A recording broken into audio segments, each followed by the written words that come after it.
Phone tapping కేసులో BRS working president కేటీఆర్కు SIT అధికారులు నోటీసులు ఇవ్వడంపై మాజీ మంత్రి హరీష్ రావు స్పందించారు. నిన్న నాకు నోటీసులు, నేడు కేటీఆర్కు నోటీసులు. బొగ్గు కుంభకోణంపై సమాధానం చెప్పే దమ్ము ధైర్యం లేక ఈ ప్రభుత్వానికి లేదని విమర్శించారు. అందుకే ప్రజల దృష్టిని మరల్చేందుకు నోటీసుల పేరుతో డ్రామాలాడుతుందని, ఎన్ని నోటీసులు ఇచ్చినా బిడ్డ రేవంత్ రెడ్డి 6 గ్యారంటీలు 420 హామీలు అమలు చేసేదాకా నీ వెంట పడుతూనే ఉంటామని హరీష్ రావు అన్నారు.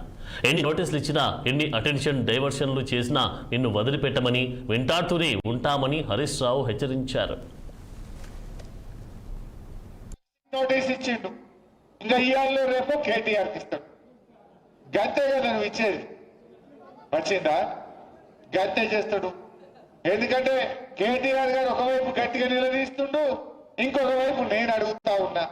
సమాధానాలు లేవు. నీ బొగ్గు కుంభకోణంలో నీ బామ్మదికే నువ్వు సాయం చేసినావు. నీ సంగతి ఏంటంటే దాని మీద సమాధానం లేదు. సిట్ నోటీసులు పంపుతుంటే ప్రేమలేఖ భయపడతాం అనుకుంటున్నావా? నువ్వు ఎన్ని నోటీసులు ఇచ్చినా బిడ్డ నిన్ను ప్రశ్నిస్తూనే ఉంటాం. మహాలక్ష్మి ఇచ్చేదాకా అడుగుతాం, రైతు రుణమాఫీ అడిగేదాకా అడుగుతాం, నువ్వు అవ్వాతాతలకు 4,000 ఇచ్చేదాకా అడుగుతాం, నువ్వు తులం బంగారం ఇచ్చేదాకా అడుగుతూనే ఉంటాం.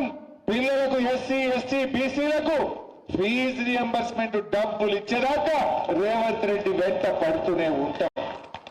నువ్వు ఎన్ని నోటీసులు ఇచ్చినా, నువ్వు ఎన్ని అటెన్షన్ డైవర్షన్లు చేసినా నీ వెంటనే పడతాం. నిన్న నాకు సిట్ నోటీస్ ఇచ్చిండు, ఇంకా ఇవాళ రేపు కేటీఆర్కి ఇస్తాడు.